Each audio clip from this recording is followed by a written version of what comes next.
Hola, muy buenas noches para todos. Bienvenidos a este webinar que tendremos el día de hoy llamado El uso de la CIA en el ejercicio del derecho. Les damos una cordial bienvenida. Recuerden que este webinar está enfocado hacia el programa de técnica profesional judicial del Politécnico Gran Colombiano. Y el día de hoy nos está acompañando la profesora Tatiana Dolima. Ella es abogada magíster en Derecho Comercial y Negocios Internacionales. Actualmente es candidata a doctorado en Derecho Económico y de la Empresa. Cuenta con 7 años de experiencia en compañías públicas y privadas en los sectores mercantil y financiero y 7 años de experiencia en docencia universitaria en programas como Derecho, Ciencias Sociales y Ciencias Políticas, Ciencias Administrativas, Económicas y Contables.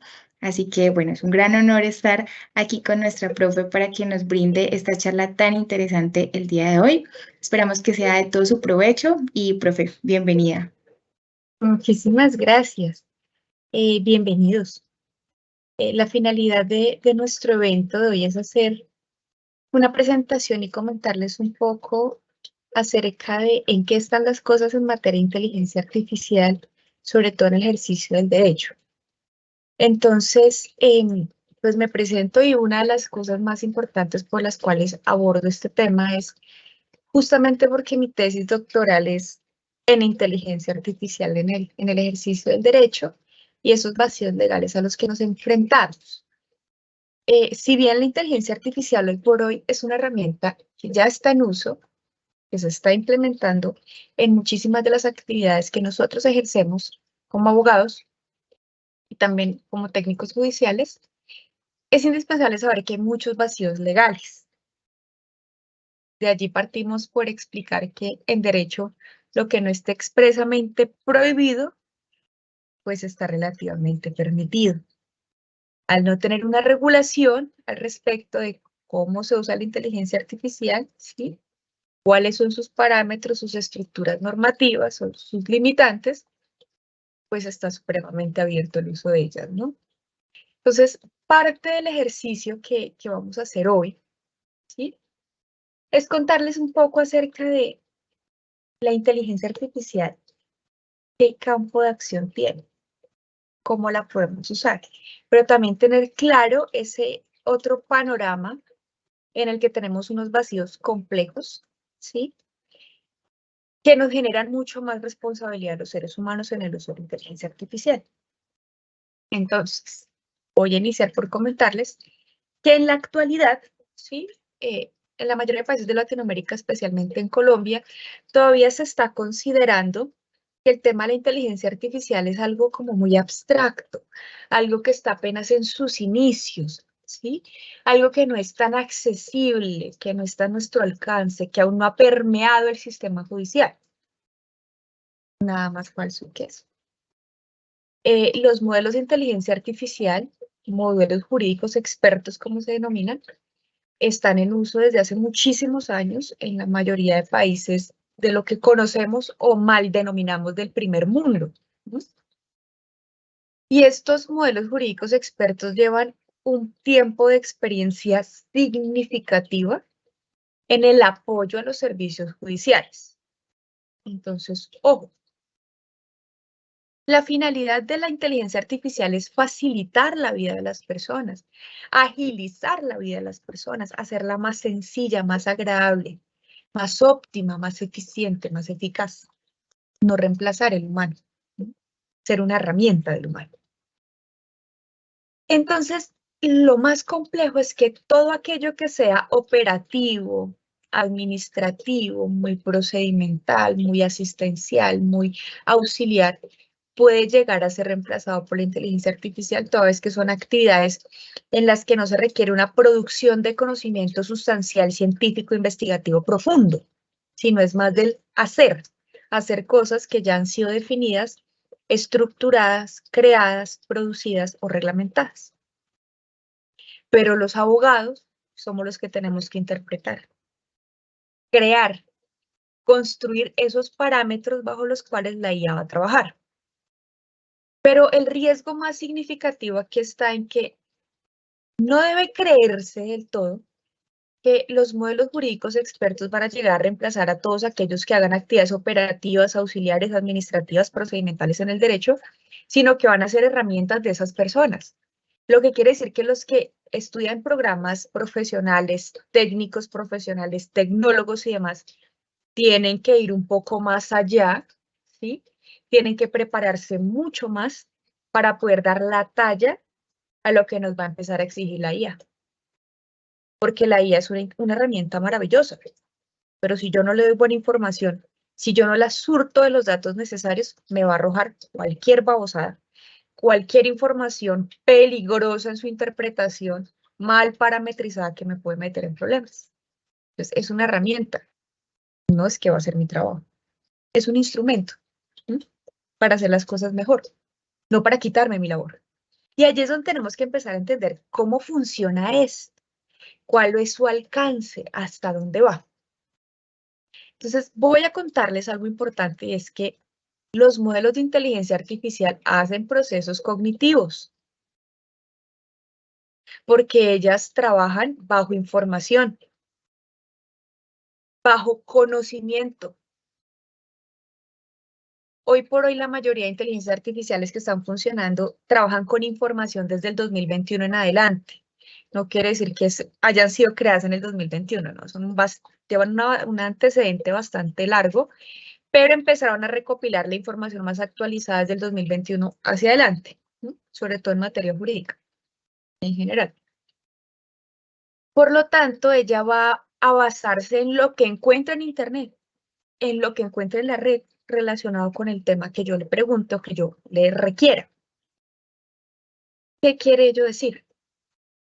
Que si yo formulo mal la pregunta, si yo doy mal el texto porque tengo serias deficiencias en la redacción de documentos, en la estructuración de preguntas, ¿sí?, y en la formulación, digamos, de encabezados de preguntas, de enunciados, yo estoy programando la inteligencia para que me dé información errónea. Segundo, si le estoy haciendo preguntas o consultando algo y le estoy dando datos incompletos, ella me va a dar información inventada, porque ella hace procesos cognitivos, es decir, ella trabaja con conocimiento que ella encuentra en la red o que yo le doy. Y si no la encuentra en Internet o yo no se la doy de manera clara, ella la va a inventar, porque tiene que producir conocimiento, está programada para ello. Entonces, bajo esos criterios tenemos que empezar este conversatorio. Entonces, la inteligencia artificial hace procesos cognitivos muy similares a los nuestros. ¿Como cuál? El proceso heurístico. La heurística es una capacidad neurológica que tenemos los seres, especialmente los humanos, de crear rutas dentro de nuestro cerebro para solucionar situaciones o problemas. Llega a nuestro conocimiento un problema, las neuronas se activan, las neuronas que tienen información acerca de ese tema empiezan a conectarse con otras para unir información entre todas, crear una red que dé la ruta para resolver una situación específica. Eso es un proceso heurístico. La heurística no es más que un proceso para resolución de problemas o conflictos dentro de nuestro sistema neuronal. Y así aprendemos, los seres humanos aprendemos de prueba-error. Cuando nacemos empezamos a tener experiencias, experimentamos situaciones físicas que nos generan procesos cognitivos. Prueba-error, caída, golpe, dolor, reacción, conocimiento.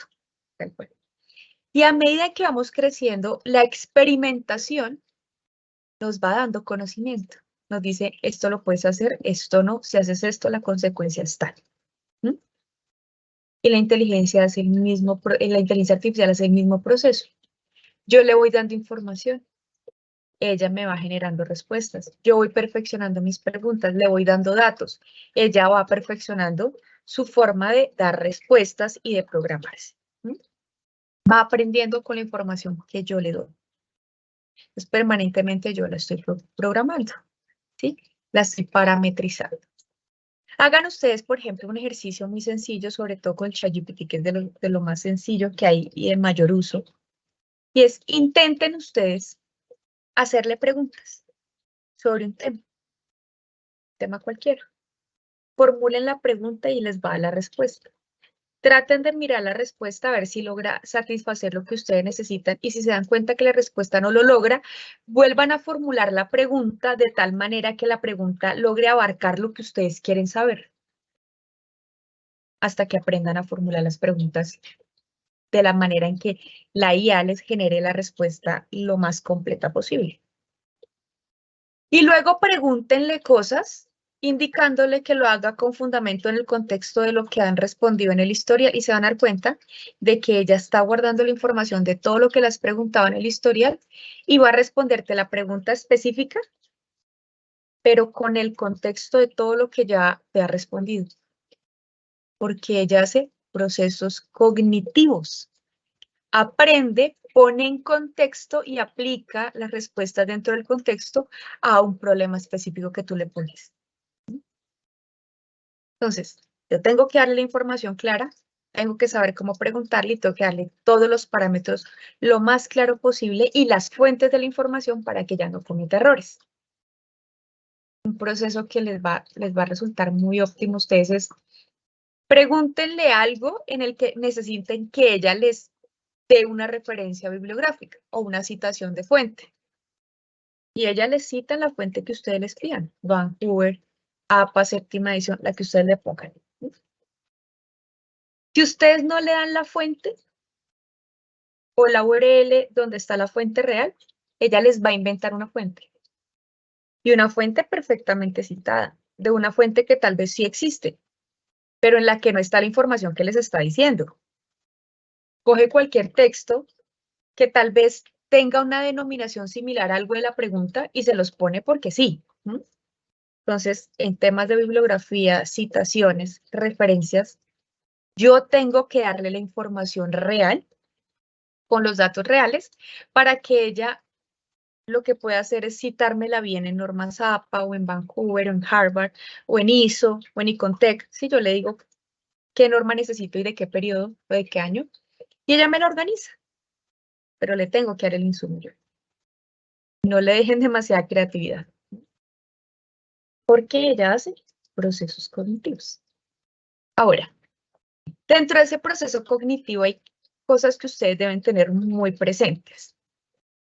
Si la IA y los humanos hacemos proceso cognitivo, aprendemos de la prueba-error y cada vez que cometemos un error, buscamos la forma de solucionarlo, aprendemos a solucionarlo y lo guardamos en nuestra mente para el resto de nuestra existencia, ¿sí? Y cada vez que vamos resolviendo situaciones iguales, lo vamos haciendo de manera más óptima, más ágil, con menor grado de error. ¿Qué nos diferencia de la IA? La voluntad. Los humanos, hasta el momento, somos los únicos seres vivos que tenemos voluntad. Realizamos procesos volitivos. Porque la voluntad es la capacidad de autodeterminarnos de acuerdo a nuestras necesidades, nuestros deseos, nuestro contexto social, cultural, histórico, educativo y a las creencias que tenemos, más el instinto de supervivencia. La IA no tiene voluntad. Ella actúa según lo que yo le pida o yo le pregunte o yo le requiera. Y una vez yo le pida, le requiero o le consulte, es que activo para que ella realice algo. Nosotros actuamos de manera autónoma. Y nos diferenciamos de los animales en que ellos actúan por estados de necesidad. Necesidades o deseos primitivos, orgánicos, insatisfechos. Nosotros vamos un poco más allá. Nosotros a las necesidades básicas, primitivas, orgánicas le metemos caprichos, deseos. ¿Sí? Y eso es lo que permite formar la voluntad, capacidad de autodeterminación. Resulta que la normativa dice que los procesos o los comportamientos volitivos o los actos volitivos, es decir, lo que yo haga producto de mi voluntad, crea acto. Y si ese acto genera efectos patrimoniales, se llama acto jurídico. En otras palabras, solo los seres humanos realizamos actos jurídicos porque somos los únicos que podemos actuar conforme a nuestra voluntad para afectar positivo o negativamente el patrimonio de alguien, y el patrimonio no solo cosas, sino derechos materiales, derechos personales y personalísimos. Y eso genera responsabilidades. Entonces, el humano es el único que, hasta hoy, el único que tiene voluntad, por lo tanto, es el único que realiza actos, que esos actos pueden haber actos jurídicos, y esos actos jurídicos generan obligaciones, que esas obligaciones pueden o no ser de contratos, contractuales, generar obligaciones recíprocas, de dar, hacer o no hacer. Entonces, si la IA no tiene proceso volitivo o no realiza proceso volitivo, no realiza actos jurídicos, no genera para sí misma voluntad, por lo tanto no genera para sí misma obligaciones. Y si no genera obligaciones, ¿quién asume la responsabilidad de lo que ella haga? Nosotros, los humanos, que la estamos alimentando de información y que le estamos pidiendo que haga o de cosas. Si yo cometo el grave error de usar la IA para cosas que no están bien hechas, no la parametrizo bien para que me dé información correcta, real, verídica, y uso la información en algo que después genera responsabilidades legales, la responsabilidad la asume la persona que usó la información producto de la IA. Porque como la IA no es un ser, y no es un ser porque no tiene voluntad, ni está viva, es una cosa. Las cosas no realizan actos jurídicos. Por lo tanto, no son sujetos de derecho, no son sujetos de obligaciones, no se constituyen en partes dentro de un proceso. Ellas hacen cosas, dan cosas, generan efectos jurídicos, son sujetos de responsabilidad legal. Entonces, si hacen procesos cognitivos y yo permanentemente la estoy alimentando de información con preguntas y respuestas que le pido, estoy haciendo un proceso que se llama el método mayéutico, método de investigación. El método mayéutico es cuando yo formulo una pregunta, alguien me da una respuesta muy general, muy grande, yo despedazo en partes esa respuesta para empezar a preguntar sobre cada elemento, contenido conceptual de ese concepto grande, hasta que logro deshacer por completo el concepto para saber de fondo lo que significa cada cosa que lo compone y luego armar el contexto completo con el significado de cada palabra o significado completo de todo el concepto genérico y tener de fondo una información más amplia. Ese es el proceso mayor. Por ejemplo, que yo les dijera, ¿qué es el derecho? Y alguien me dice, el derecho es el conjunto de fuentes normativas que regulan la conducta humana en sociedad. ¿Qué es conducta humana? ¿Qué es norma? ¿Qué es fuente? ¿Qué es comunidad? ¿Qué es comportamiento? Y cuando despedazo todo eso y tengo el concepto y la definición de cada una dentro de un contexto y luego lo veo todo en conjunto, digo, ya entendí de fondo de qué se trata. Y cuando hago ese ejercicio empiezo a darme cuenta si estoy usando palabras fuera de contexto o palabras que no aplican para el concepto de definición que estoy dando, porque significan cosas diferentes, porque son ambiguas, porque son falsas,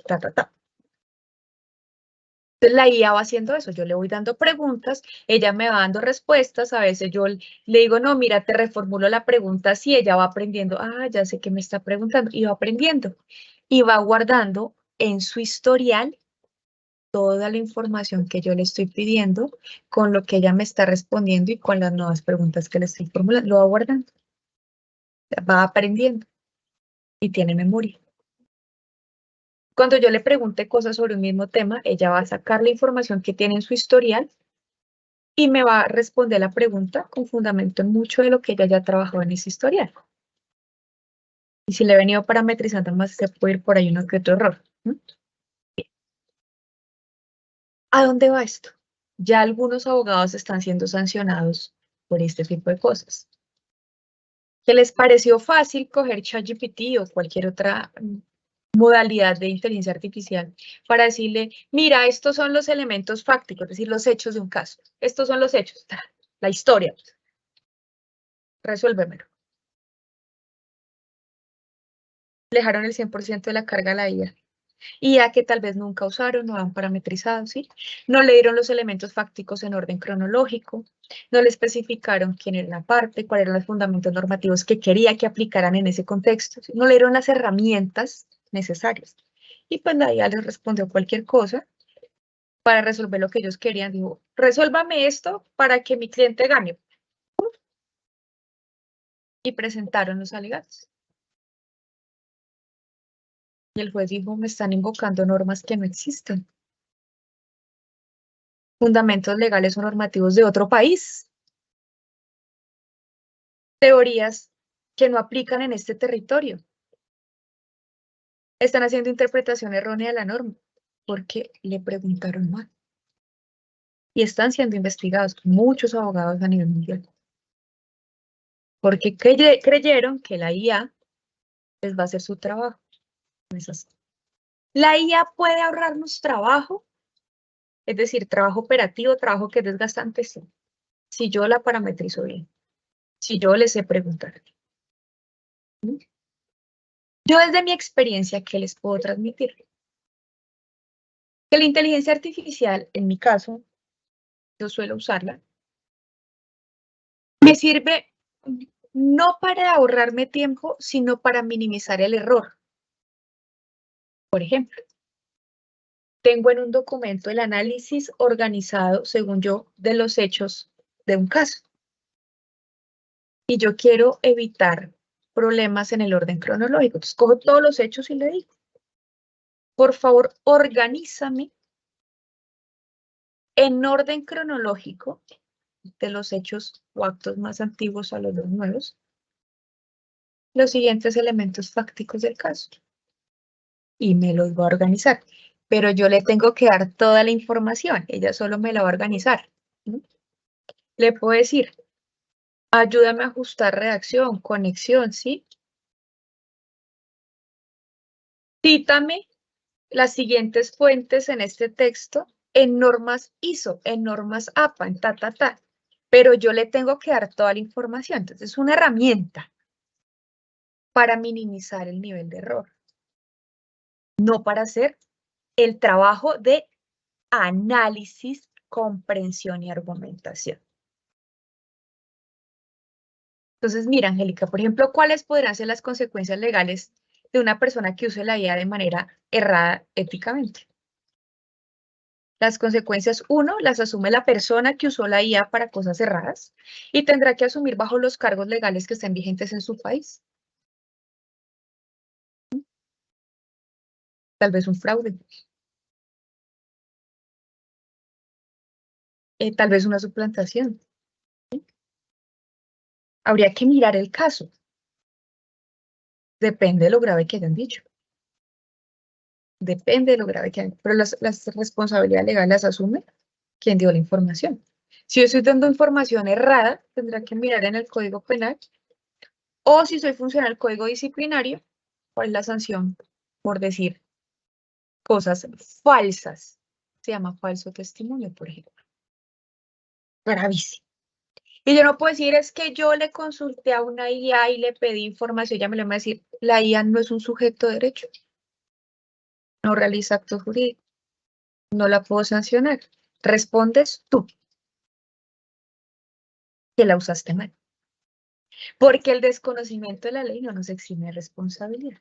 ¿Sí? Complejo, el tema es bastante complejo, el alcance de esto es bastante interesante. ¿No? Entonces, tenemos hoy por hoy unas cosas que se llaman sistemas jurídicos expertos, que son como tipos o modelos de inteligencia artificial expertos en diferentes cosas. Cada uno con una estructura diferente, con competencias diferentes, con alcances diferentes. No confundamos la IA con la robótica. La inteligencia artificial es un sistema de red neuronal o un sistema inteligente. Y la robótica es la máquina física inerte a la que yo le meto la IA para que se pueda mover, pueda actuar y pueda hacer cosas. El computador es un robot. Pero si yo no le meto su memoria, no le meto los circuitos integrados, ellas son la IA. El computador no sirve, no prende, no funciona. solo es un robot, que tengo que meterle vida, una vida que es artificial, es humana, ¿sí? Que es la IA. Esas son cositas que hay que ir trabajando. Yo no puedo decir es que el robot es una cosa inerte, sino la IA me generó tal cosa, pero ¿quién activó la IA? Yo. ¿Quién la parametrizó mal? ¿Quién le preguntó las cosas mal? Yo. ¿Quién usó sin verificar la información? Todo lo que ustedes trajen a través de una IA, echen una revisadita, hagan una verificación genérica. O sea, que les pasen cosas complejas. Ahora, la mayoría de sistemas que verifican plagio reconocen la forma de redacción de las diferentes IA porque ellas tienen una forma de redactar muy técnica. Son máquinas. Te van a decir, no te van a decir la información la sacó de tales fuentes porque la IA crea la información desde cero, es decir, es 100% su autoría, pero te va a decir, pero el lenguaje de la escritura es producto de una IA. Entonces, cuando uno utiliza IA para algo, pues hay que coger el texto, hay que leerlo todo, analizarlo, ¿sí? E irle dando hilo a los conectores, a los encabezados, para que se vea que fluye la información, ¿sí? Y verificar la fuente de todo lo que le estoy pidiendo. Ahora, algo que les estoy poniendo aquí en la presentación es el tema de la reglamentación de la IA no es algo nuevo, pero nosotros estamos bastante atrasados. Por ejemplo, el Parlamento Europeo desde el año 2017 ya tenía propuestas normativas en discusión sobre cómo reglamentar en toda la Unión Europea el uso de la IA. Y ellos hoy por hoy tienen un código de ética y tienen reglamentos de nivel legal para la Unión Europea sobre el uso de la IA. Y le dan una especie de categoría de sujeto no humano que puede ser bloqueado como sanción en caso de que llegue a un nivel alto digamos, de automatización que empiece ella misma a producir información no tan correcta desde el punto de vista ético. Entonces, ellos dijeron, si vamos a reglamentar la IA, primero tenemos que definir qué es para el derecho. ¿Es una persona natural jurídica? Dijeron, vamos a reglamentarla como persona electrónica. No es una persona natural, no es una persona jurídica, pero sí es una persona electrónica. ¿Por qué? Porque hace cosas. Y hace cosas que generan efectos jurídicos que pueden afectar a alguien más, de manera positiva o de manera negativa. Una vez lo reconocieron como persona electrónica, dijeron, listo, ahora vamos a decir cuál es el alcance de su nivel de responsabilidad, ¿sí? Dijeron, asimilemos la responsabilidad de esa persona electrónica a la que tenemos hoy para la persona jurídica. ¿Cómo responde la persona jurídica? La pueden inhabilitar. Liquidación de la persona jurídica. Sanción patrimonial de la persona jurídica. La sanción patrimonial es multas y la liquidación es prácticamente la pena de muerte a la persona jurídica. La liquidación nunca puede funcionar. Dijeron, asimilemos las sanciones para la IA. Si haces algo lo suficientemente grave que realmente genere un impacto y que nos demos cuenta que es un peligro mantenerla viva, la liquidamos, es decir, la inactivamos, le quitamos los permisos, no puede volver a funcionar. O le imponemos multas a ella o a la persona natural de la que dependa que no la ha estado vigilando y controlando. Pero resulta que el tema patrimonial, ¿por qué va? Y uno diría, pues es que la IA no tiene dinero, entonces siempre tendría que pagar su propietario, o su programador o su usuario. Resulta que en algunos países ya se hacen bot contracts, contratos con robots, contratos de prestación de servicios, y se les paga. Hay inteligencia artificial que trabaja a través de robots y se les paga salarios. Salarios con los que ellos están pagando permanentemente sus propias actualizaciones, ¿sí? Porque hay que estarlas actualizando permanentemente. Eso sí es un gasto económico significativo. Todo el tiempo hay que estarlas actualizando, casi semanalmente. Para sus reparaciones, para sus mejoras, para su actualización, para lo que toque. Es decir, que algunas sí logran constituir patrimonio. Pueden ser sancionadas. Ahora, en Estados Unidos desde 2016 con Obama planteó la posibilidad de empezar a darles reconocimiento como persona electrónica y ellos van también muy avanzados al respecto. Y también le hicieron asignación de personalidad jurídica como persona jurídica para asumir responsabilidades. Están un poquito más adelantados que cualquier otro país en América, ¿no? En América en general, del norte, del sur y del centro. Ahora, si bien nosotros, digamos, la Unión Europea está reglamentando fuertemente el tema, Estados Unidos lo está reglamentando fuertemente y nosotros apenas estamos pensando en eso cuando ya están implementadas, ya están en funcionamiento, ¿hacia dónde va la cosa? Resulta que en China, Japón, Corea, India, hace mucho tiempo se están utilizando modelos jurídicos expertos, ¿sí? Para optimizar el funcionamiento de la IA. Australia también lo está haciendo. En la Unión Europea, el país que está más avanzado en ello es Inglaterra. Resulta que, por ejemplo, en Australia, desde hace años, tienen modelos jurídicos expertos que asisten a los jueces de familia. Entonces, realmente es como una especie de computador que va escuchando la audiencia, va escuchando a las partes y el computador va redactando un documento. ¿Qué dice la parte demandante? La parte demandada en materia de familia, divorcios, ¿sí? Patria potestad, conciliaciones. Y al final dice, bueno, alléguenme de manera electrónica las pruebas y lee los documentos y dice, listo. Fulanito de tal trabaja tantas horas, tantos días a la semana y tiene tanto tiempo libre. Sus ingresos son tanto, entonces él te va programando cuáles serían las posibles fechas en las que esa persona podría tener la custodia compartida de los hijos, por ejemplo.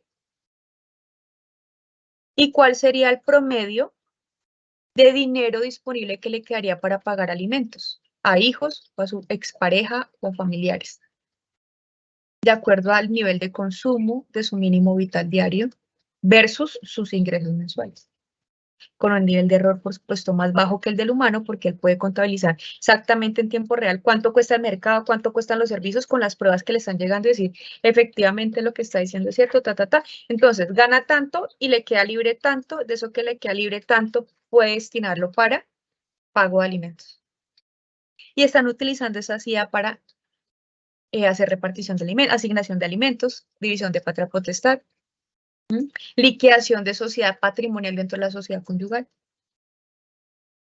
Y hasta el momento les ha funcionado muy bien porque ya ha venido aprendiendo a mejorar la forma de asignar y cada vez va aprendiendo y lo va haciendo mejor.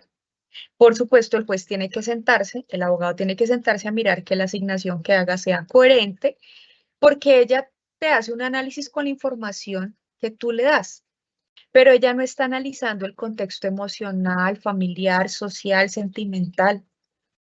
¿Eso quién se lo da? El humano. Esa interpretación la damos nosotros, que somos los que tenemos la voluntad, que es la capacidad de sentir amor, odio, sentimientos, empatía. Ellos no sienten empatía, son máquinas. Entonces, yo digo, sí, mira, él puede dar tanto, pero resulta que esa persona, no sé, tiene que consumir medicamentos para la ansiedad, pero hay que dejarle alguito para su recreación, para que pueda salir un día comercial. El juez, el abogado, es el que le da los retoques a sus documentos para que sean justos. Porque la IA te resuelve en equidad. No. La IA te resuelve bajo el principio de igualdad. Pero lo que es igual no es justo. Para que la igualdad sea equitativa, soy yo, el humano, el que le tiene que dar ese retoque, analizando el contexto también humano, social, sentimental, familiar, para ir haciendo pequeños ajustes para que esa decisión sea lo más justa y equitativa posible. El humano siempre será necesario, indispensable, pero para que el humano sea indispensable tiene que ser un humano bien educado, bien preparado, muy crítico, muy analítico, muy bueno en argumentación. O si no, traga entero lo que la vida le da y puede terminar perdiendo su tarjeta profesional, ¿sí? Y además de eso, teniendo una inhabilidad o una sanción económica o privacidad de la libertad grave, ¿no? Ahora, los humanos, como lo ven en esta diapositiva, tenemos un conocimiento muy genérico. La IA tiene un conocimiento especial, angosta. ¿Qué quiere decir en angosta o especial? Que ella solo conoce del tema específico que le estamos dando. Y ella estudia y averigua y aprende del tema específico que yo le estoy dando. Pero ella no tiene una vida como nosotros. Ella nació un día, ya tal cual como es, pero ella no nació siendo un recién nacido, no ha aprendido de la experiencia. Entonces ella no tiene todo ese contexto de sabiduría que tenemos nosotros. Porque nosotros podemos ser expertos en nuestra disciplina, en nuestra ciencia, pero hemos tenido vivencias y sentimos cosas. Tenemos en nuestra mente sentimientos de amor, de angustia, de tristeza, de felicidad, de rencor, de cosas que hemos vivido. Y esas experiencias nos hacen sabios. Y esas experiencias fortalecen nuestro instinto de supervivencia. Y esas experiencias nos hacen empáticos y nos dan la capacidad de ser justos. Lo que quiere decir que nosotros tomamos decisiones de manera lógica, no óptima, lógica. Lógica es resolver algo, ¿sí? Según la finalidad que nos proponemos, pero no a cualquier costo. Ese es el proceso lógico de la heurística. Yo digo, tengo un problema, la ruta es esta, pero si yo ejecuto en un 100% la ruta que tengo que aplicar, voy a lastimar personas, voy a ser infractor de normas, puedo herir los sentimientos de alguien, puedo ser injusto. Entonces tengo que buscar en la ruta, adicionar pasitos o buscar una forma, ¿sí? Así sea la más larga y la más compleja, buscar maneras de lograr la finalidad que me propuse, generando el menor daño posible a las partes. Proceso heurístico lógico, porque los humanos trabajamos así gracias a la voluntad. En cambio, la IA no lo hace así, es óptimo. Su proceso es óptimo, es decir, este es el problema, esa es la solución y voy a buscar la forma de llegar del problema a la solución de la manera más rápida y el resto me vale un comino. Todo el resto de contexto no es mi problema. Y te da la ruta y resuelve el problema. Y cuando tú como abogado experto técnico judicial tomas el caso y dices, ay Dios mío, sí me resolvió el problema y me aplicó las normas perfectamente y me hizo un análisis maravilloso, pero le está causando una cantidad de inconvenientes y perjuicios y vulneraciones a las partes porque el fin no justifica los medios. Yo tengo que mirar cómo ponerle o adornarlo o ajustarlo para que esa decisión no dañe, no perjudique más a las partes, porque mi trabajo es administrar justicia, es decir, hacer justicia, no crear más perjuicios. Ahí están las cositas importantes para el uso de la IA en el derecho. Entonces, en ese orden de ideas, la IA hace procesos de conocimiento, procesos cognitivos, sí, pero de manera óptima. Y si yo le voy enseñando, va aprendiendo, sí. Y entre más va aprendiendo, va adquiriendo autonomía, no. La IA no adquiere autonomía, adquiere automatización. ¿Sí? ¿Cuál es la diferencia entre la autonomía y la automatización? La automatización es esa capacidad que ella tiene de ir resolviendo problemas iguales a casos anteriores. Dice, a mí ya me pusieron esa pregunta antes y yo ya la respondo igual. Y cada vez que me llega una pregunta o un problema similar o igual, lo respondo exactamente igual y le voy mejorando cositas con lo que voy aprendiendo en el camino. Entonces, ya no tengo yo que irle poniendo más contexto a la cosa, sino que va a llegar un punto en que le puedo hacer preguntas más genéricas, más sencillas, y ella me la va a responder de manera más robusta porque ya tiene un conocimiento, un contexto amplio histórico de lo que le hemos guardado.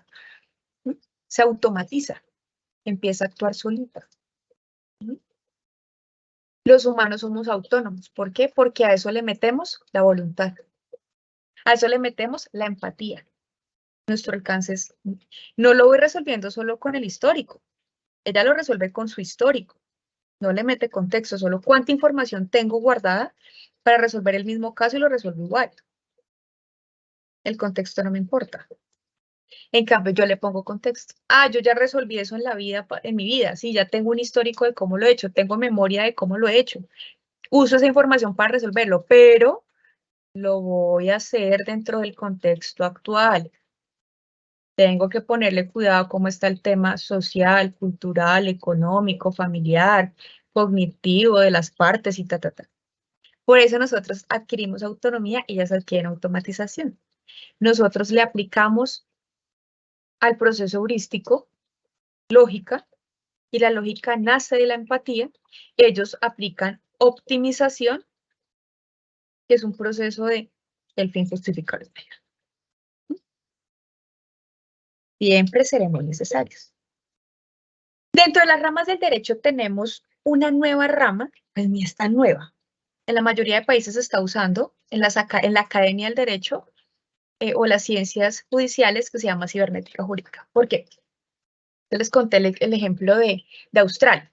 Pero resulta que en China desde hace varios años ya están utilizando inteligencia artificial en las audiencias virtuales. Entonces ya no se necesitan mucho los asistentes y demás, sino que la inteligencia va recopilando y va recolectando toda la información que las partes están dando en la audiencia. Ella va organizando el documento, va haciendo las actas, va haciendo la proyección de decisión judicial. Y una vez se acaba la audiencia, ya le entrega al juez y a sus sustanciadores el documento, y entonces los sustanciadores y el juez tienen que empezar a hacer debates de fondo. Hasta dónde va el alcance de la proyección que hizo la IA. Pero la IA les acaba de ahorrar horas y días de trabajo de redactemos, organicemos la información, ajustemos los argumentos. Ella te da el documento ya estructurado. ¿Y qué es lo que tiene que hacer el juez y su equipo de sustanciadores? Sentarse a pensar de fondo en cómo ir adaptando esa propuesta a lo que realmente es justo para las partes. Entonces, está agilizando el proceso de administración de justicia, está minimizando, prácticamente desapareciendo la congestión judicial y dándoles el tiempo necesario y justo a los administradores de justicia para que lo hagan bien, para que se dediquen a pensar como creadores del derecho, no como operativos que copian y pegan para tratar de salir rápido del problema cometiendo una cantidad impresionante de errores en la administración de justicia. Es una herramienta bonita, pero bien usada. Por ejemplo, en China tienen ya reglamentación, tienen código para el uso de ese tipo de inteligencias, ¿sí? El alcance y las sanciones. Igual ocurre en Corea, exactamente igual está ocurriendo en Japón. Ellos nos llevan muchos años de avance en este tema de la reglamentación y el uso.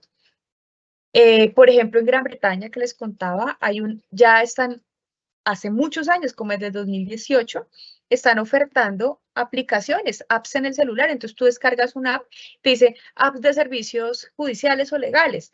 Descarga tal aplicación y esta aplicación te permite redactar recursos en contra de comparendos. Entonces tú, ay, me acaban de poner un comparendo porque parqué la moto, Entonces me meto al celular, descargo la app y la aplicación me va a pedir una información, lleno la información, redacto los hechos, ya me dice, mira, de acuerdo a los hechos, puede haber esta y esta ruta judicial que te permite resolverlo. Entonces, la proyección de recursos es esta, tómala, ajustala y ve la presentas en la entidad. La implementaron en el 2018 y más o menos para el 2020 ya esas aplicaciones habían ganado casi el 80 y pico % de los casos que habían resuelto, y eso representaba como unos 2 millones de euros en multas que le habían quitado a todas las personas que habían usado el tema. O sea, le gano pues a los expertos en tránsito y transporte en Gran Bretaña. Y ella iba aprendiendo de un caso, el caso tal que yo redacté así, lo resolvieron así, entonces para la próxima lo hago mejor, me meto por ahí, y les ha funcionado muy bien. Entonces, esa aplicación la están usando casi toda Europa ahora para el tema de comparendos. Obviamente, tú tienes que adaptar cada día a las normas aplicables en tu país. Eso también hay que decirle. Entonces, si yo le voy a decirle a la IA, resuélveme este tema con fundamento en tal artículo, de tal norma, de tal año, de tal país, con base en tales fundamentos jurídicos, y estos son los hechos exactos. Le tengo que dar toda la información. Y luego lo que ella me arroje, entonces me tengo que sentar a analizarlo, mirarlo, a ver si sirve, si no sirve. Yo he hecho el ejercicio muchas veces, pongo casos hipotéticos para probarla, pongo casos hipotéticos, le doy la norma real y me hace una interpretación. Yo digo, no, si bien me está aplicando la norma, me la está aplicando taxativamente, es decir, literal. No me la está poniendo en contexto y esa decisión que me está dando es totalmente inviable. No me sirvió la respuesta. Ese es el trabajo del abogado. Entonces digo, ya sé cómo preguntar. Entonces, como me dio esta respuesta con esta pregunta, ya sé que me toca preguntarle con más cositas, hay que meterle más cosas al contexto para que ya me lo vaya ajustando. Y así se va trabajando esto. Bien. La cibernética jurídica, entonces, nació justamente para que los abogados se vuelvan abogados digitales. La digitalización del derecho. Para que el abogado salga de la academia siendo un nativo en el uso de estas cosas, para que entienda la dinámica. ¿Qué es? ¿Cómo se usa? ¿Para qué se usa? Lo que preguntaba Angélica, ¿cuáles pueden ser los efectos legales? Entonces, nace la cibernética jurídica como una rama del derecho que hay que estudiarla de la misma forma en que se estudian todas las áreas procesales o procedimentales, porque esta la cibernética jurídica es un procesal cibernético. Y dentro de ella hay 3 subramas, la jurimetría, la informática jurídica y la modelística jurídica, y cada una de ellas tiene funciones diferentes. ¿Qué hace la cibernética jurídica? La cibernética jurídica es una ciencia que permite que el derecho se alimente de otras ciencias y disciplinas, ¿sí? Entonces, ella lo que hace es coger información, documentos jurídicos que yo le doy y contrastarlos con otras ciencias y disciplinas para darme una respuesta jurídica teniendo en cuenta lo que han opinado o lo que han alimentado al respecto otras ciencias y disciplinas. Por ejemplo, necesito resolver este tema y la norma aplicable es esta, pero el tema sobre obras públicas. Entonces dice, voy a mirar cuáles son las reglas en arquitectura, en ingeniería civil, sobre cómo se tiene que hacer esa obra y dependiendo de lo que yo encuentre que me dice Internet o las normas que regulan el tema sobre cómo funciona eso, te lo aplico a la norma jurídica que tú me acabas de dar. No, que es que tengo que analizar si una cancha de fútbol que construyeron a los 3 meses se hundió y el contrato de obra era de un contrato que incluía el diseño y estudio de suelos, más la construcción y demás. ¿Cómo hago yo para sancionar que fue una mala obra y que hubo vicios, sí, ocultos y ta? Yo le digo, mira, los hechos son estos. Las normas legales o jurídicas que regulan el tema son estas. Pero necesito que me hagas un análisis de los hechos con la norma de acuerdo a lo que han establecido las reglas de la ingeniería civil y la arquitectura respecto al tema. Me dice, bueno, según las normas tales de arquitectura o las normas tales de la ingeniería civil, un estudio de suelos implica esto y esto y esto. Y si pasó eso es porque el estudio de suelos no se hizo con los requisitos que tenía que hacerse según la norma de la disciplina de la ingeniería civil. Entonces, en ese caso, sí se puede aplicar la norma legal que tú me dices por esto y esto. Eso hace la cibernética jurídica.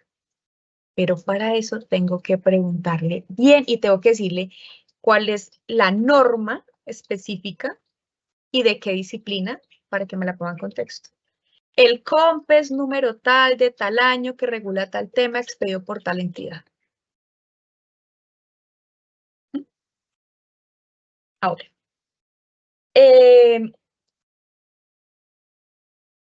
bien, y vamos para informática jurídica. ¿Qué hace la jurimetría dentro de la cibernética jurídica? La jurimetría lo que hace es buscar la manera de reemplazar jueces, es decir, son modelos jurídicos expertos que te permiten interactuar en un proceso judicial como un juez. Que te hacen análisis de fuentes, toman decisiones, proyectan documentos. Ojo, ellas pretenden reemplazar el juez, pero no lo van a lograr, ¿sí? Es decir, de alguna manera, lo que yo quiero decir es que la jurimetría es la manera en que se programa o funcionan IAs que asisten directamente al juez para proyectar los documentos que el juez tiene que emitir. Se programan para que piense como juez, actúe como juez, pero el juez es el intermediario entre ella y las partes y el proceso. Este programa es para que actúe como un juez, para que sepa cómo resolver en el contexto que lo hace un profesional que es administrador de justicia. En cambio, la informática jurídica solamente sirve para dotarte de información. Entonces tú le dices, No, tú no me vas a resolver nada, solo necesito que me digas cuáles fuentes puedo aplicar para tal cosa. Y ya lo que hace es traer información. Buscan en Internet, en todas las normas existentes, las fuentes del derecho que se pueden aplicar.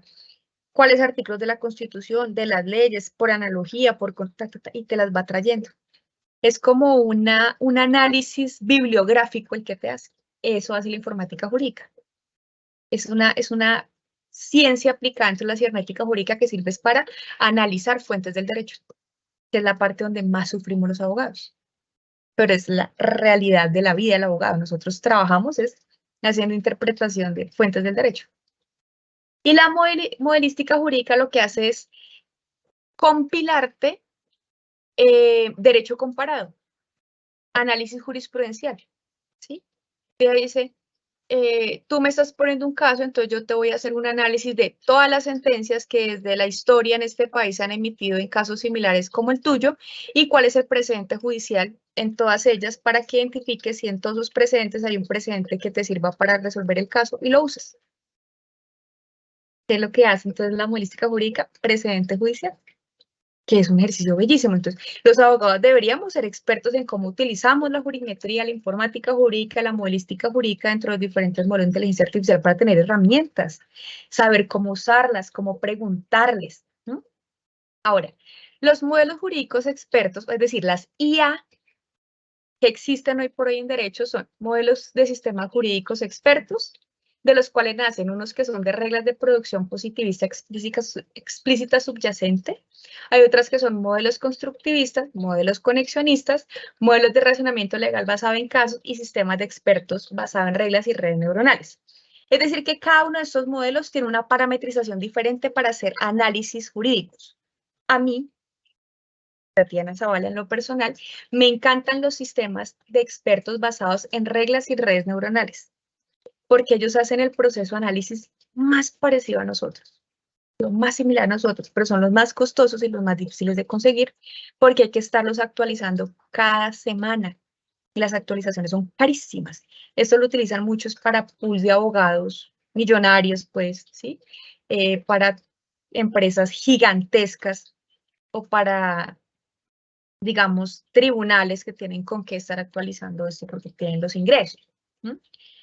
El modelo de razonamiento legal basado en casos se utiliza mucho en los países en los que todo se decide a base de análisis jurisprudencial, es decir, de precedentes judiciales, los estados federados sobre todo.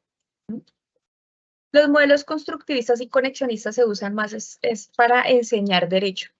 Los utilizan mucho para que los estudiantes aprendan a conectar y aprendan a preguntar y aprendan a formular preguntas y documentos producto de la IA. Son como de los más basiquitos. Y lo que se ha recomendado históricamente es lo siguiente. Esta figura que ustedes van ahí, esa gráfica o mapita, es producto de un análisis que hice de todo lo que han tenido en cuenta los países que hoy por hoy han regulado la IA.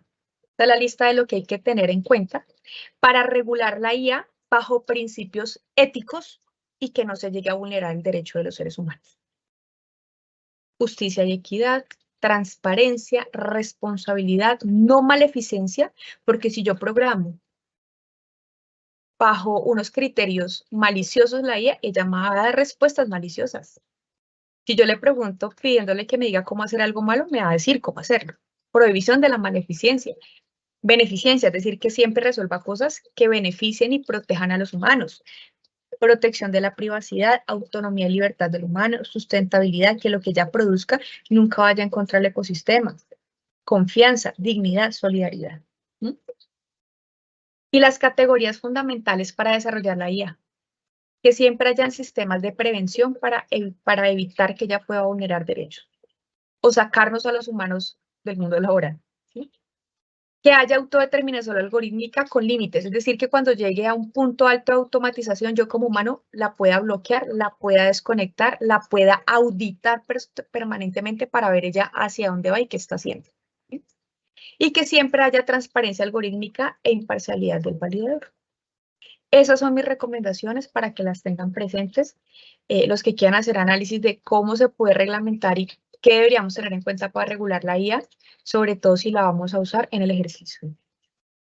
Eso es lo que tengo para ustedes hoy, preparado. No sé si tengan preguntas, les doy la palabra.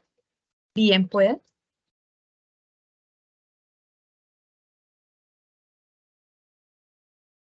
Profe Tatiana, pues por acá tenemos varias preguntitas. La primera dice, ¿qué consecuencias legales podría tener una persona que use la IA de manera errada éticamente? La pregunta que hacía Angélica, bueno, esa la estuvimos trabajando. Imagínate, Angélica, que yo le diga a la IA, dime cómo puedo hacer fraude para sacar dinero de no sé dónde. Y tal vez ella me dé la respuesta y yo lo ejecute.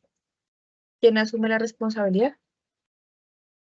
Si fue un caso de fraude, de hurto, pues terminaría yo en la cárcel. Ella solo me da información, quien la ejecuta es el humano, quien la usa es el humano, quien la exterioriza es el humano, entonces ¿quién asume la responsabilidad? Es el humano. Y yo no puedo decir, es que la inteligencia me dijo, la inteligencia artificial me manipuló. Quien realiza los actos jurídicos soy yo porque yo soy la que realiza la voluntad. Quien tiene la capacidad cognitiva para autodeterminarse cuando soy mayor de edad.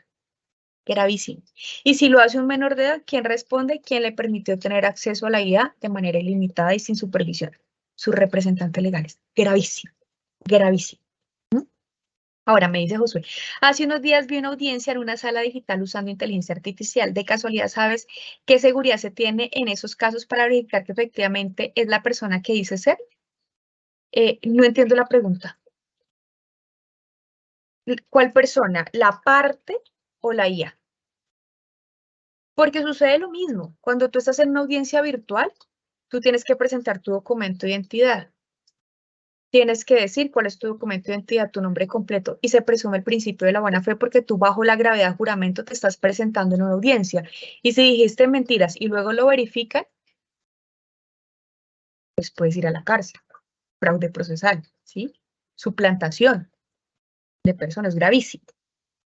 Pero la IA lo que hace es coge tu número de cédula y lo verifica en el sistema. Acuérdate que la cédula tiene un código de barras abajo y verifican que ese documento sea real y que el número, el código y el nombre de la persona coinciden y que la persona esté viva. Y que la foto de la cédula coincida con la de la persona. Pero todo eso se hace siempre bajo la gravedad de juramento cuando estoy en audiencia. Y el mismo riesgo se tiene en una audiencia presencial, no te preocupes. También se puede hacer, digamos, suplantación en audiencia presencial. Lo bueno es que si tú estás haciendo una audiencia virtual en la que hay una IA, tienes menos riesgo porque la IA se hace verificación. Para los humanos es más difícil físicamente hacer verificación de ustedes, ¿quién dice ser? Más complejo.